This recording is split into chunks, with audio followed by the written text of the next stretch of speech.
Media Group, its parent, affiliates, or stations. VCMG Live is not responsible for any content, information, or opinions expressed. User bears full responsibility for their reliance on such content, information, or opinions. Are you a family caregiver? Are you caregiving for someone who can no longer take care of themselves? Are you overwhelmed? This is Caregiver Solutions Info with Marcia Teele. Marcia will be hosting an hour of true stories and information, tips and updates of the latest research and necessary information in the caregiving field, focusing on you, the family caregiver. An Alzheimer's disease and dementia care expert, Marcia has 15 years of hands-on experience at Arden Courts, a leader in assisted living dementia communities here in the U.S. Marcia covers everything you need to know as a family caregiver, especially if you care for a loved one with Alzheimer's disease or other related dementia or chronic illness. If you have a friend or relative that is also a family caregiver, call them now. They won't want to miss a minute. And let them know they can watch on caregiversolutions.info. And they can listen on WNN 1470 AM in South Florida or nationally on the iHeartRadio app. Now, sit back, relax, and learn from our host, Marcia Teele, as she brings information to you that may just be the caregiving solution you need. Hi, everyone, and welcome to Caregiver Solutions Info Show. I'm your host, Marcia Teele, and I'm so glad that you're here joining us today. For 7.5 years, this show has been helping hundreds and thousands of caregivers all across the country and even outside the country. We hear from a lot of people that have really needed us and learned a lot because it is an educational platform for caregivers who are dealing with dementia and different types of dementia and issues with the person that they're caring for. So we talk about the caregivers, what they need. We talk about the disease. We talk about different actual disciplines that caregivers need to learn from, including gerontologists and doctors and researchers and care managers and social workers, you name it. Even elder law attorneys have a place in the realm of caregiving because it's elder law. And so when people get older and they have a problem and they have dealing with diseases such as Alzheimer's or other types of dementia, everyone works together. It's a team, and you have to have your team. We've talked about that on the show many times before. Caregiving is difficult. It's not easy, to say the least, and you can't do it alone. So if you're a family caregiver and you're caring for someone or you know someone who is in that role, this show is made exactly for what you need. We give you lots of great advice, lots of information, and hopefully help you navigate the road of Alzheimer's and dementia a little bit better. So today, you won't be disappointed. We have another wonderful program for you. If you're a caregiver, and I'm sure you've been through a lot of emotions, including fear, and it's a fearful thing not knowing what's going to happen. It's a mysterious. If you're not an expert in dementia, it's a mysterious. You don't know what can happen, and it can be very complex sometimes because we don't understand. And of course, we didn't go to school to learn about this, and all of a sudden we're thrust into the role of being a caregiver, many times so unexpectedly that it makes your head spin. So today, we're going to take that fear, anxiety, and mystery away for you because my guest is very special. You may have heard of her before because she has several books out. She is a speaker, she's an author, she's a gerontologist, and she's a dementia expert. Her name is Dr. Tam Cummings. Now, Tam Cummings is a recognized gerontologist and a dementia expert who has worked with seniors and families, thousands of them, over the course of many, many years. I actually met Dr. Cummings around 2008 when one of her books came out called Untangling Alzheimer's. And it was such a refreshing book because someone actually explained the process and what it was and what to expect in a way that was easy to read and easy to understand, and took the mystery out of what was going on and broke it down so that lay people could understand it better. She has a way about her that explains things. She's got a sense of humor that, of course, we all know that if you're a caregiver, you need to keep your sense of humor. And she has many, many stories of real stories of people that, you can relate to those stories, because there's no better way for a caregiver to learn than from other caregivers and stories of other caregivers who have been down that path. So I'm so excited today to have Dr. Tam Cummings joining me from her home office in Texas. And there she is on my screen. Hi, Dr. Cummings. Thank you and welcome to the show. Hi, Marcia. Thank you so much for having me on the show. I'm so impressed with all you've done, your work. But yeah, I'm very excited about this. Well, I'm glad that you're here. There's a lot to talk about, and there's a lot of things we could talk about. I mentioned a minute ago, this is one of your first big books that became so popular. It's called Untangling Alzheimer's, The Guide for Families and Professionals, A Conversation in Caregiving. And this has been so helpful to so many people. And it has been republished several times. It continues to be an inspiration and a help to so many caregivers. But recently, you've published another book, and it's called the Itty Bitty Dementia Book. And I'm curious, because I have not seen it yet, have not read it yet, but I'm waiting to get my hands on one.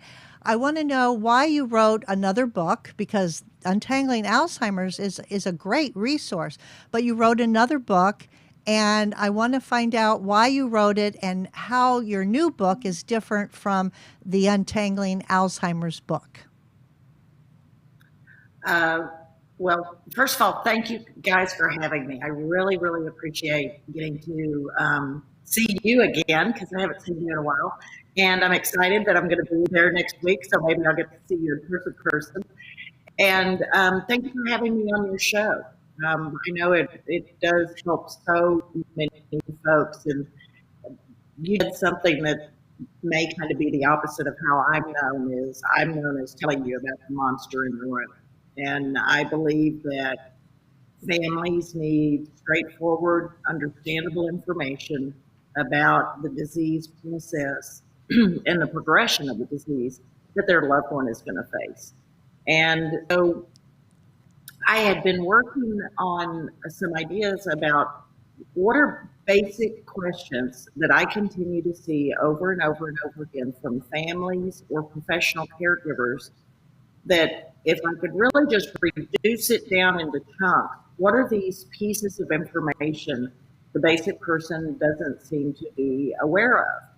And it had started with me when I did a couple of grants for the state of Texas, but it wasn't that our professional caregivers were bad people.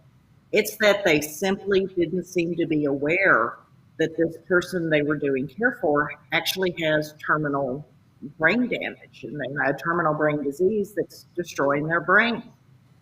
And I begin to think, what are like 5 questions that if I could have 5 things to talk to a family about, that just by answering those 5 questions, I could help that family get through a huge part of the disease. And so I wrote those 5 questions down, and that became a chapter. And then I thought, well, if you're going to understand these 5 questions, you also need to understand what each lobe of the brain does and what it does once it's damaged. So that became a chapter. And then the 3rd chapter became something called the file cabinet, which is how to explain memory to a person. The 4th chapter is the 9 most common forms of dementia, their domains and subsets. The remaining 2%, which are about 18 or 19 identified dementias, those remaining ones, there's about 70 that are considered childhood Alzheimer's, different syndromes that are referred to as the childhood Alzheimer's. Then there are some that are so rare, there's only a few that happen worldwide during a year. But I went ahead and listed the formulary for all of the dementias in there, just because occasionally I get asked that. And the purpose of that chapter is to not make a diagnosis, but to help the family recognize which dementias does their loved one not have. And so that using of those 9 dementias was for that. And then the final chapter is how to stage your loved one. And then the book includes, I think, more than a dozen tools that I routinely use that for me are a normal thing, but something that a professional or family caregiver may not be aware of. That are ways to determine what's going on with your loved one. So the book started as that, trying to answer those 5 questions. Well, it sounds very concise and exactly what caregivers need, because there are so many questions, but those sound like the most prevalent ones, the ones that caregivers need to, if they haven't asked them, they probably need to ask those questions and then get the answers. And so you've put it together in an itty bitty dementia book, which I love the title, but Well, it's not really probably itty bitty in as far as information goes, because it's the information you give is just speaks volumes and to help caregivers. well, the book itself is actually 134 pages. It's 8.5 by 11, so it's regular sized paper. And the purpose of that was to allow the staging tool information to be able to be readable.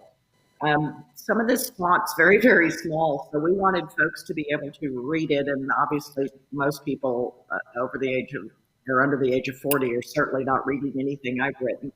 So I get a lot of feedback about thank you for that big print. But its whole design, Marcia, was could we put together a tight volume of information that, as hard as it is to read, a family could read it, get through it in 2 to 3 hours, and really understand what the word dementia means, what questions to go back and ask their doctor, what information to take back to their doctor, and to be able to explain to others, this is actually what's happening to my loved one. Because as you know, family caregivers or family members, people at church or synagogue, neighbors may not think your loved one's actually sick, because people with dementia frequently do not look physically ill until stage 6 of the disease, until they've lost a significant amount of brain tissue.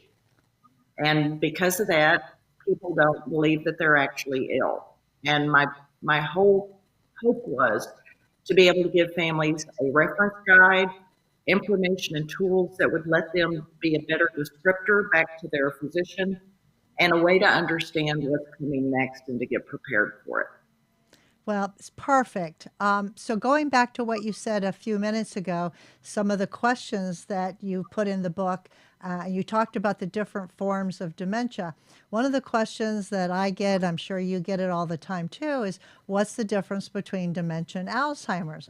So I'd like for you to give your explanation of that and then go a little bit deeper into the 9 common forms, because people are probably surprised to learn that there are over 100 different types of dementia. And why is it important to know which type that your loved one has?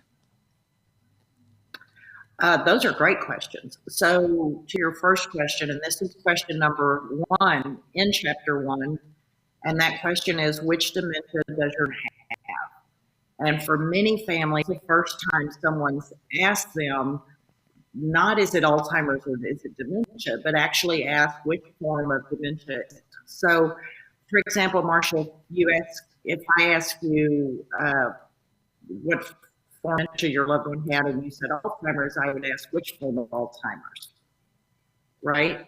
And if you said vascular dementia, I would say which form of vascular dementia, which form of Lewy bodies, which form of frontal temporal dementia. And so dementia itself is not the name of the disease. It is the umbrella term for a group of terminal brain diseases, of which 128 have been identified. And it's, I think, very frustrating for families, because most of the people that I run into have only been told that their loved one has dementia, and they've not been told which form of dementia. They've not been told how to stage their loved one. There's been no information given to them. So the purpose of the first chapter is to begin to empower the family to understand the disease well enough to go back to the doctor and say, which dementia does my loved one have? Because the form of dementia, Marcia, determines whether or not this person can be cared for in a skilled setting or in a memory care setting. The type of dementia determines whether your children and grandchildren are at risk. The type of dementia determines how the disease will progress, what kind of behaviors we will see. It determines medication. So knowing who your loved one has is critical to care. And a lot of times we have to make actual comparisons to cancer to really drive this home for a family. We've been taught if the word is cancer to start asking about 30 questions. Cancer, where is it? Where's treatment? Are the children at risk? Is it terminal? What stage is it? Who's my specialist? Where will my loved one go for care? And those are the same questions you ask with the words dementia. It's just no one's been taught to do that. You're right. And it is important to know what type. And, there's something called pseudo dementia, and people like, well, what is that? And, that is where you looks like you have dementia, looks like it, acts like it, but it's not a true dementia, right? Because some dementia can be caused by other things. And so those things, as you know, can be treated, and then the symptoms go away. So it is important for people to know what type, and that is one thing that I think that caregivers don't go far enough with asking the deep questions. To know more, just to say that he has dementia, or even just to say he has Alzheimer's. Well, there's more questions about that. And, people obviously don't know what they don't know, so they have to be educated. And that's what you're so great at, is explaining things and educating people and writing these awesome books, and us sharing that information on the program. And so it is so important. And every week we talk about things that can help caregivers, and it's just so much. It's a lot of information, but I guess my point is there's hope for caregivers. Don't get too frustrated, but just take it day by day and do the best you can and learn. But these are things you need to ask, and this is how you learn, right? Asking the questions. So going back to the common ones, if Alzheimer's is the most common type of dementia, what are some of the other common ones that people might experience or come across? Well, the largest dementia is probably mixed dementia, which is a combination of more than one dementia. The largest named dementia, named for a person, is Alzheimer's. And it's believed, it depends on whose numbers you're looking at, that it's between 30 to maybe 50, maybe a little bit higher percent of dementias. So it makes you want to be aware of those numbers so you can go back and ask the doctor, because obviously not everybody has Alzheimer's. So we would look first at the 9 would be mixed dementia, Alzheimer's, which form, vascular dementia, there's dozens of forms, Lewy body dementias. Number 5 are the frontal temporal dementias. These are called FTD, and frequently families have not been told which FTD, which is critical. The 6th one is Parkinson's disease dementia. That's now been moved under Lewy bodies. And what we have now, Marcia, is if you see a person with Lewy bodies, we should anticipate the onset of Parkinson's. If a person has Parkinson's disease dementia, we should watch for the onset of Lewy bodies. And then on top of both of those comes Alzheimer's. So it's begun to be learned that Alzheimer's will join Lewy bodies, Alzheimer's will join Parkinson's, it will join the two of them together, and that becomes a mixed dementia. Alzheimer's and vascular dementia is the original mixed dementia, and we know now that happens all the time. The next dementia after Parkinson's disease dementia would be Wernicke-Korsakoff. That's commonly called alcohol dementia. After that would be Huntington's dementias, and those include juvenile Huntington's dementia, and Huntington's chorea dementia. And then the final one is chronic traumatic encephalopathy, which is commonly known as football dementia. And this is the only dementia staged in 4 stages the way cancer is, because of the devastation of that particular form of dementia. So those 9 dementias, the way we would use that with the family is you take away the ones it can't be, and what you're left with gives you a great way to go back to the doctor and ask questions about, okay, we didn't rule this one out, but my mother has a history of this, this, and this. Should we be looking at this other form of dementia? So it's just a tool to help families. And by ruling out the ones that you know they can't have, like my mother never played football, I can rule that one out. My family doesn't have Huntington's, I can rule that out. My mother's never had a drink of alcohol in her life, I can rule that out. She doesn't have Parkinson's disease, so she can't have Parkinson's disease dementia. At 83, she's too old for FTD, I can take that out. She doesn't have those classic hallucinations of Lewy bodies. She doesn't have that sleep behavior disorder. So I can pretty safely rule out Lewy bodies, but all kinds of vascular issues. My father was a smoker, her father was a smoker, more vascular issues. And then in her age group, starting to enter into a group of 1 in 5 have Alzheimer's. And we know if you have any dementia and live long enough, Alzheimer's will creep in as well. So there it comes. So I go back to the doctor for my mother asking about vascular dementia, a form of Alzheimer's, or a combination of those two. And I that's, think what families are amazed about is that there's a possibility your loved one does have 2 or 3 or 4 dementias. and that was what I was going to say, is that people are surprised. It's like, oh, they don't just have Alzheimer's, they have another kind of dementia, that they can have more than one at the same time. And people don't realize that, because if they have Alzheimer's from whatever causes it, because they don't know exactly what causes it, right? So whatever causes it, it's not understood what the trigger is. Right. What kicks it off. Right. So let's say, they get it, whether they're in their 50s or older, because Alzheimer's can hit people in their 40s, 50s, whatever. So let's say they get the Alzheimer's from whatever causes it, because we don't know yet. And if we did, hopefully we could cure it, but we don't.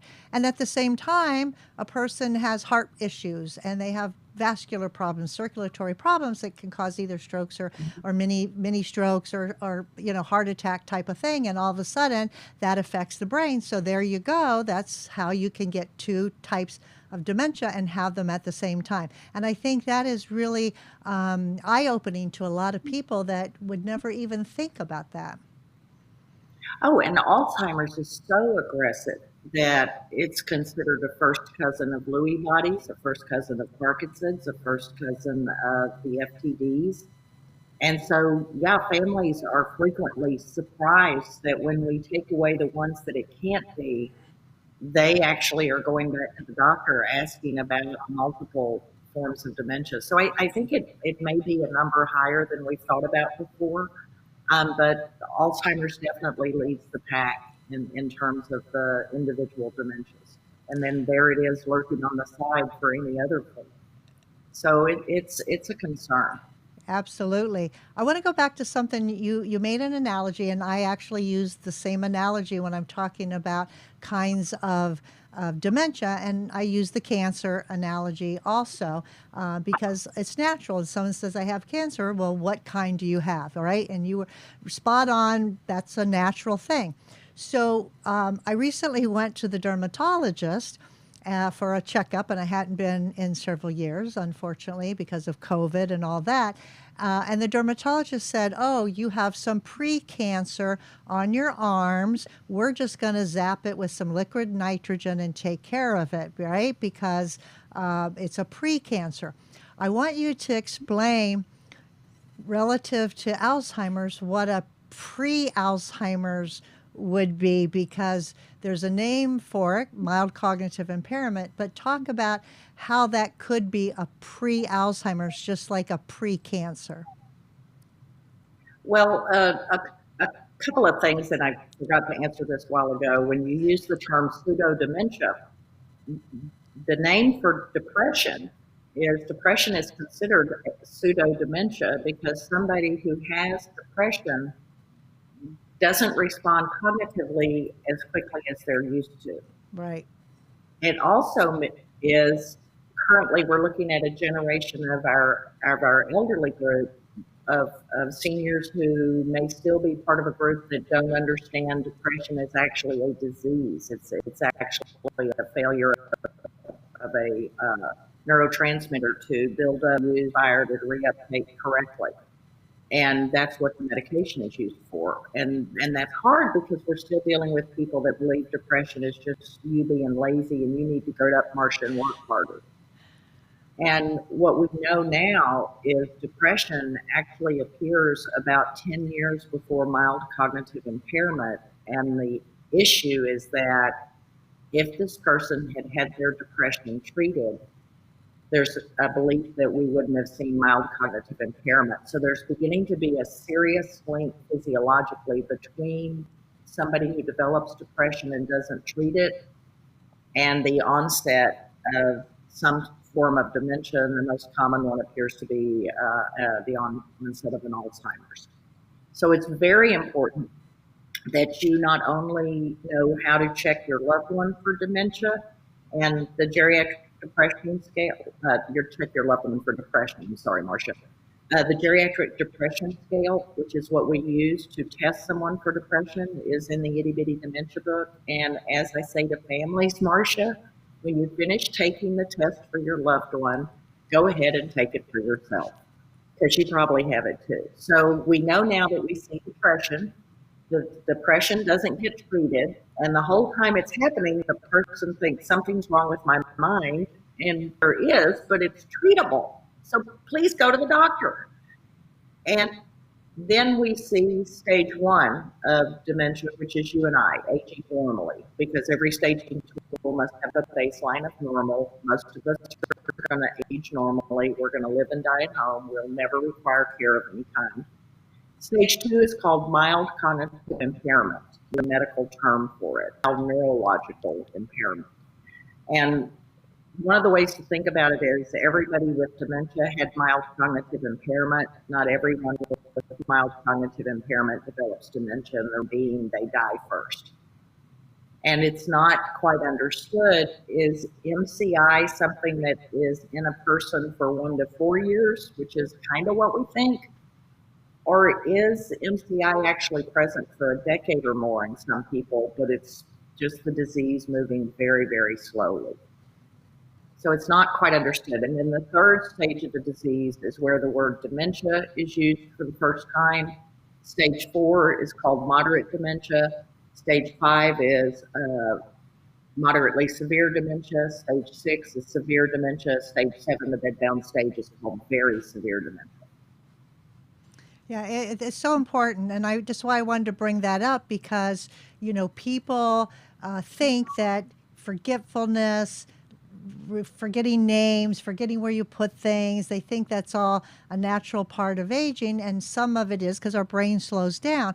But I always say, if you can remember, you go in a room, you forget what you went in for, right? People do that all the time. But then I say, but if you can remember eventually what you went in there for, you're okay, because it comes back to you and you're all right. But if it's happening and all these things are happening, it's kind of not normal. And yes, our brains do slow down, but that MCI can be sort of like a precursor, could be, like you said, maybe not, but it could be a precursor to a true Alzheimer's. So I kind of call it a pre-Alzheimer's, like the doctor called mine a pre-cancer. It wouldn't, it would just be pre-Alzheimer's.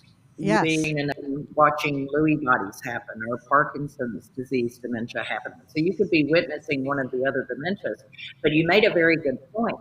The common indicators of something may have started in the brain, the person who's experiencing them feels it and then very quickly dismisses it. Even if you said, I'm here with the keys, let's get in the car and go to the doctor and find out what this is, they would go, oh, we'll go to you.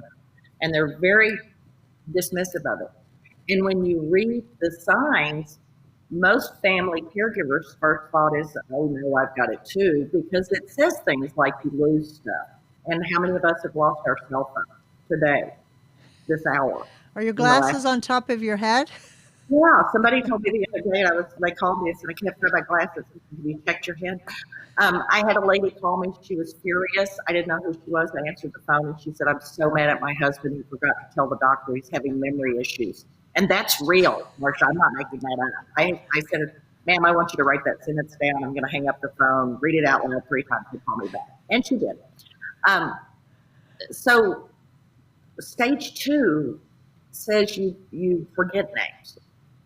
Now, as we get older, Marcia, it's a normal thing that the brain goes, I don't need to know any more Johns, so I don't care.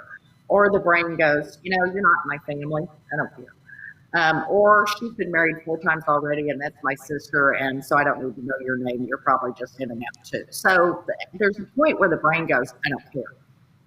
But it's names that you should know. Your daughter's middle name, your mother's maiden name, your PIN number for your bank. It's little subtle things like that. And one by one, you can think their normal brain function. Everybody walks in a room and don't remember what they went in there for. And all that means is that whatever you're looking for, your brain doesn't care. It's done for the day. It doesn't look anymore. Everybody loses their cell phone. Everybody can't remember that actor's name, even though you can feel it. You can, at 3 a.m, you yell Brad Pitt. It all has to do with how information was learned, stored, and processed. And most of it is normal brain function. But a big thing, Marcia, is that it is not normal for you to think something's wrong with my memory. Because one of the unusual things about the brain is something called the nosognosia, which is the inability of the brain to know it's damaged. That's why you can make a dementia person very angry with you, because you keep pointing out what they're doing wrong. And their brain doesn't realize they're doing anything wrong. So to them, you're being very rude and you're basically asking for it. Right? Absolutely. And you've seen that. And then you're getting in an argument with somebody because of it, because it's not their reality. And it's trying to recognize that if anybody watching today or listening today says, I'm worried my brain's not thinking right, then you need to do a dementia testing center and be tested. There's probably nothing wrong. As Marcia said earlier, there's about 100 common things that if they're slightly out of balance in the body will make you look and appear to have cognitive issues. And if you're in a certain age group, that's especially true.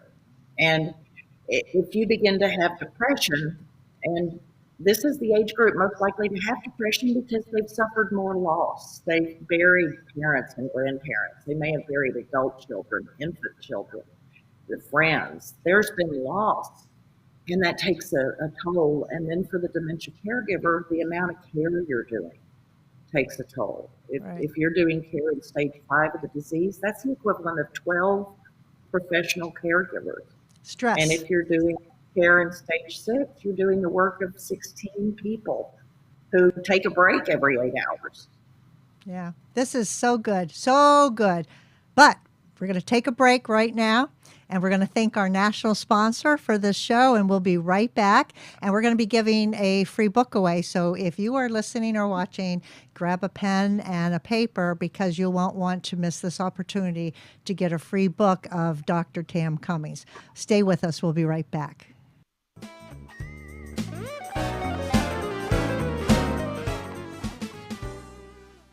Arden Courts is not just a place to live. It's a place to call home. Residential living combined with quality caregiving. This is the philosophy behind Arden Courts. Communities created exclusively for individuals with Alzheimer's disease and related dementia who would benefit from a safe and structured environment.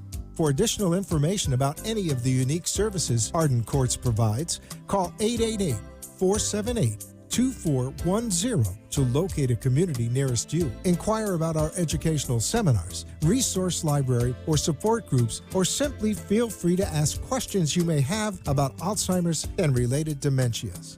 At Arden Courts, we know, we understand, and we can help because memory care is all we do. Remember, call 888-478-2410 for additional information about any of the unique services Arden Courts provides. You are listening to your host, Marcia Teele, an Alzheimer's disease and dementia care expert on caregiversolutions.info. If you have a question or wish to share a story, call into the show at 888-565-1470 and talk with Marcia. Now, back to Caregiver Solutions. Welcome back. I'd like to take this opportunity to thank our national sponsor for providing this show to you. Arden Courts Memory Care Community is a wonderful community, a leader in the field of caring for people with memory loss. Arden Courts memory care communities are sprinkled throughout the United States. There's approximately 50 of them, 10 of them right here in Florida where I am.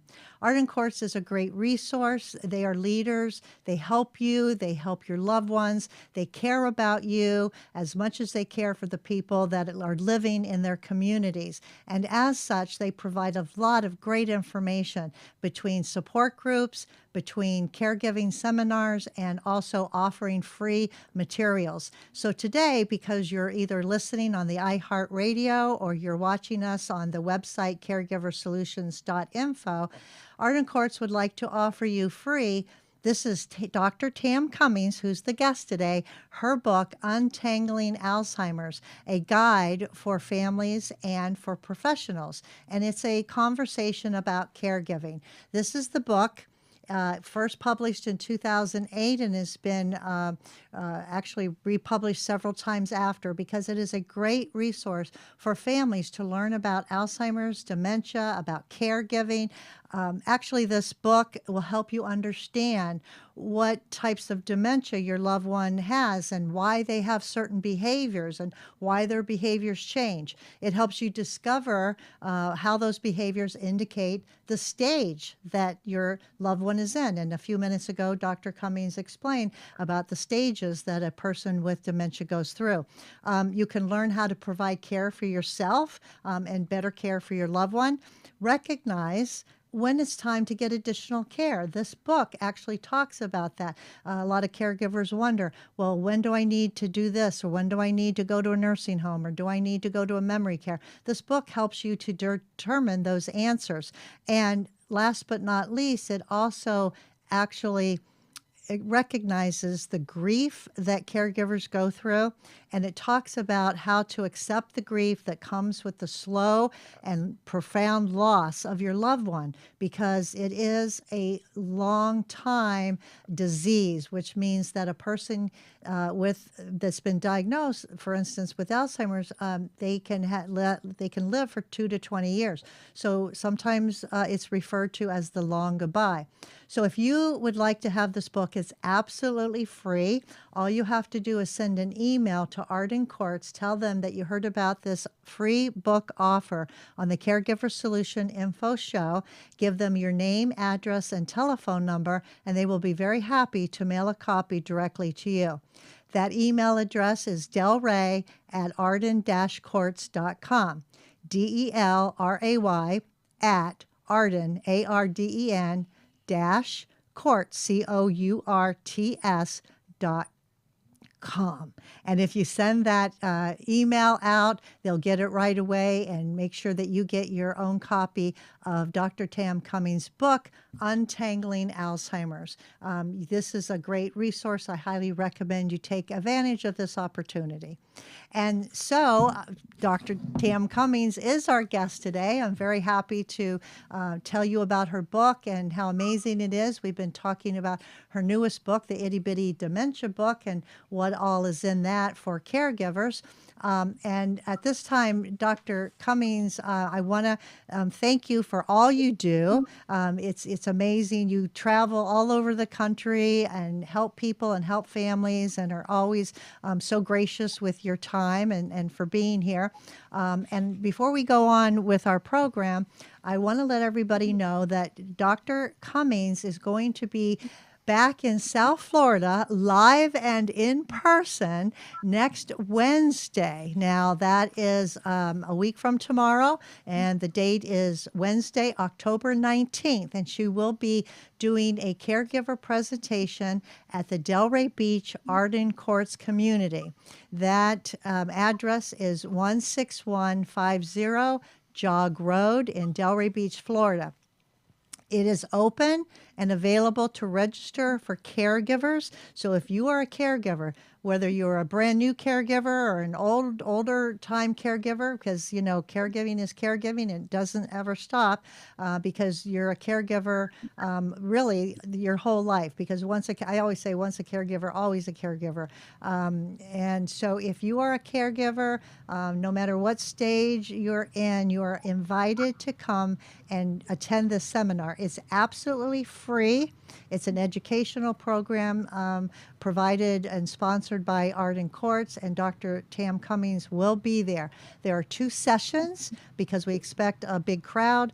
So there are 2 different times to accommodate your schedule. The first one is 10 a.m. until noon. And the second one is 2 o'clock in the afternoon until 4 o'clock in the afternoon. And so if you'd like to register to attend, and my recommendation is to register, because if it fills up, it's not even standing room only. All you have to do, you can make a phone call to the Arden Courts community of Delray Beach. That phone number is 561-498-5552. Again, 561-498-5552. Or you can email your RSVP to delray@arden-courts.com. The same email to get the free book. And Dr. Cummings will be there. She will be presenting her topic, which I even know the topic she's going to be talking about next week.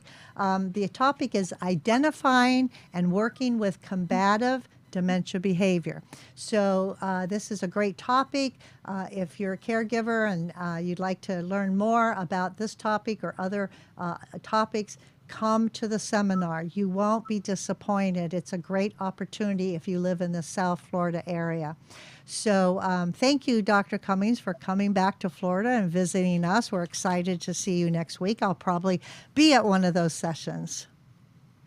I hope so. I was in y'all's state right. I was at Sanibel right the Sunday before the hurricane. So Florida has been in everybody's thoughts and prayers as you guys have gone through that. So,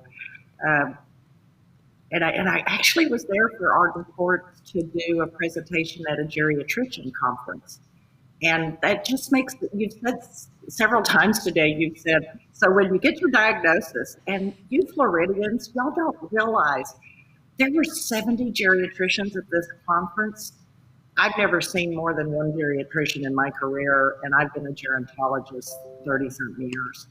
I mean, it was like being in a room full of unicorns. And it's one of the reasons that I love Arden Courts is they are so pro-education, supporting families. You don't have to have your loved one there. You can still go to the support group there. It's just the outreach they've done and the way that they've learned during COVID. They've got a virtual page of webinars to help families get questions about dementia answered. Because as you pointed out, it's incredibly complex. Yeah, I mean, during COVID, you were there with us on those webinars. You had virtual time with you and learning, so it never stopped. Because you know what?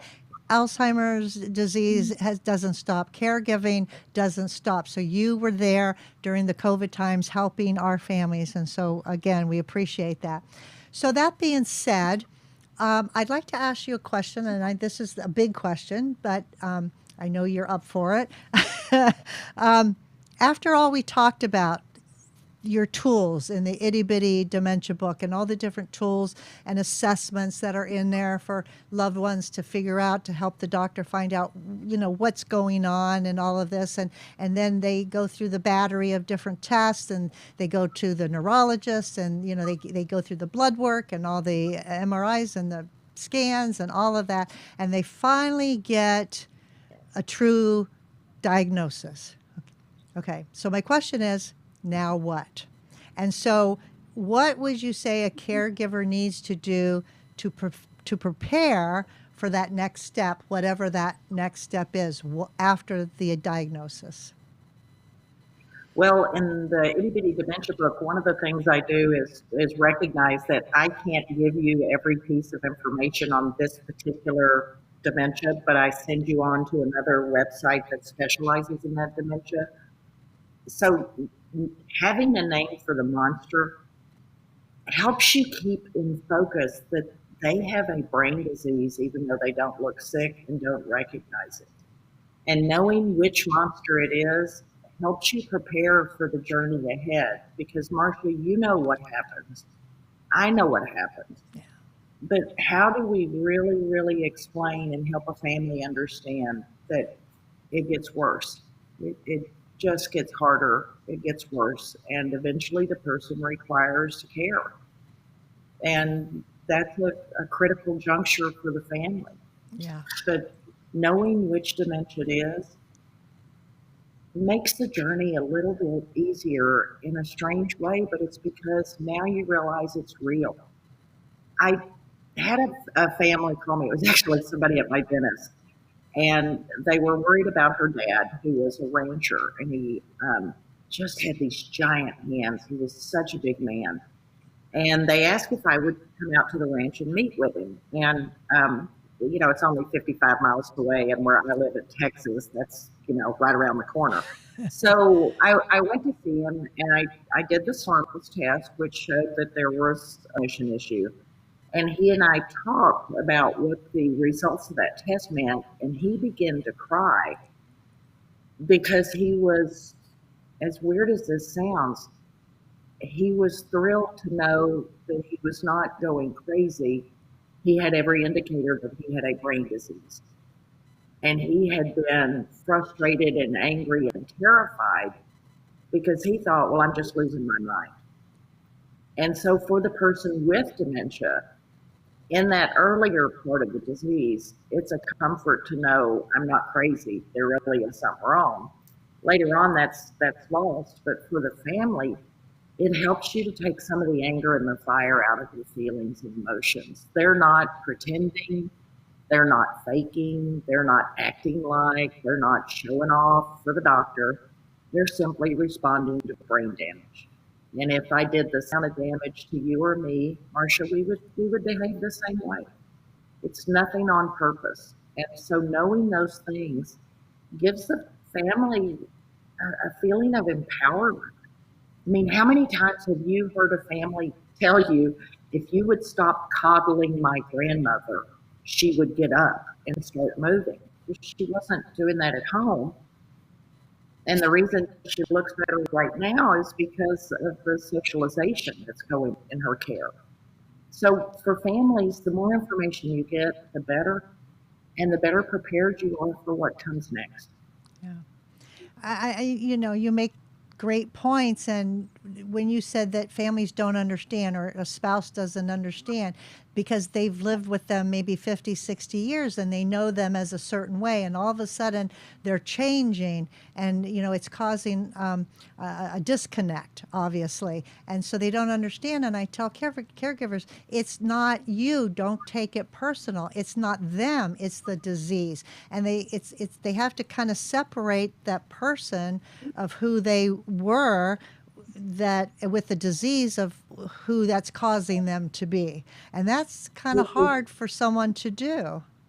Oh, absolutely. And that's this post-death grieving going on, even though the person with dementia is still alive, to the family member. And you've heard this throughout your career. We hear it described by the family as my mother is only a shell of who she was. My loved one is only a piece of who they used to be. And so for the family, it's devastating because they're watching their person be taken away a little bit at a time. And in the beginning, so subtle. It's only when you learn more and you look back, you go, oh, that's what that meant. And I didn't realize it. And of course, family caregivers think, oh, I'm a terrible caregiver. Look at this. I did this wrong. No, you just did the best you could at the time with what you knew. And when you know better, you do better. It's just how humans are. But you've got to get yourself prepared, and I don't know another way to prepare you. And what's so odd to me, Marcia, is if it was cancer, we wouldn't have these discussions. I would simply say, Marcia, it's time to move your loved one, and you would say, where's the place I should take them to?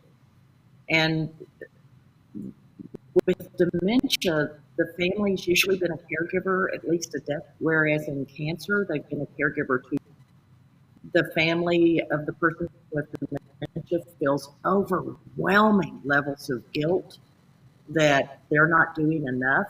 And I know they've done care as 10 before I meet them. But it's slow, subtle. It's the loss of the instrumental activities. I don't know how to drive anymore. I don't know how to do the finances. I don't know how to clean the house. I don't know how to use the phone or operate the computer or the television. And it's because I'm losing brain tissue. I just don't look sick yet. And so for families, the more you understand, the better care you are today. Even if you're to oversee the professional caregiving, you'll be better at it because you'll understand what's actually happening. Nothing is on purpose. It's simply a response to brain damage or pain or anxiety or depression or a combination of all of the above, or the dementia itself, or you and I moving too quickly, talking too quickly. Yeah, there's so many triggers that cause so many negative behaviors, and that's why I'm glad you're coming back to South Florida to educate everybody on those behaviors and why a person that's suffering with memory loss and why they're acting so strange. And I think a lot of people will be surprised to learn that maybe the reason my husband is, punching somebody might not be the reason that you think. It could be a totally different reason. And there's obviously reasons for everything. And it's going to be a wonderful program for people to understand why they're acting the way that they act. And a lot of caregivers, put up with a lot of negative behaviors, or they don't know how to put up with them, and then they get to their breaking point, and it's so stressful for caregivers. Do you have, before we go today, and I would wish that I could talk to you for hours more because this is such great information and you're such a great person. But what would you say to a caregiver who is getting so stressed out and getting to that point where they feel like they're going crazy? What kind of advice would you give them? Well, we have multiple tools that are used to measure the stress level of a caregiver with dementia. So we have tools that we can measure your stress so that you can see you're not imagining anything, it's real. We have tools that help you look back and realize it hasn't been a 2-month journey and you're a bad person. The IQ code is going to actually ask you, have you been seeing these behaviors for as long as 10 years? So we want you to realize that you really are seeing something happen. And that doesn't mean the doctor sees it. That doesn't mean medical professionals see it. It means that you see it, and we should be listening to you because you know this person best. But with the right tools, you can help the doctor see what you're seeing. And that's critical, because how many times, Marcia, have you met a caregiver who was shamed after becoming the spouse kept saying something's wrong, and finally the doctor tells the reporting spouse, nothing's wrong with your husband, it's all you, it's in your mind. And then it turns out they actually have a form of dementia that's rare. And that's not normal, but that's not unusual that families have that happen to them. I know. I have to tell you this real quick. A caregiver that is in a support group that I facilitate first went to the doctor, and the husband had dementia, and she was telling the doctor something about him, and he denied it, and they were arguing back and forth, and the doctor says, well, it's obvious you two need marriage counseling. Yeah. Yeah. Right? Because he didn't understand what was going on. He didn't know the dynamics and the dementia and what all was going on with it. I thought that was classic. So, educate, right? Education is key, doing the diagnostics. I wish we had more time, but we're out of time. I want to thank you so much for joining us today. You're such a blessing. And I hope to see you next week when you come to Arden Courts of Delray for the seminars. Thank you so much. Thank you. Thank you, Marcia. Thank you for all you guys do. Y'all take care. And I want to thank you, the audience, for tuning in. Don't forget to get your free book, Untangling Alzheimer's by Dr. Tam Cummings, by sending an email to delray@arden-courts.com and register for that free caregiving seminar next Wednesday in Delray Beach. You can call and get your name on the list, 561-498-5552. Until then, we'll have another great show for you next week. Take care. Stay well. See you next time.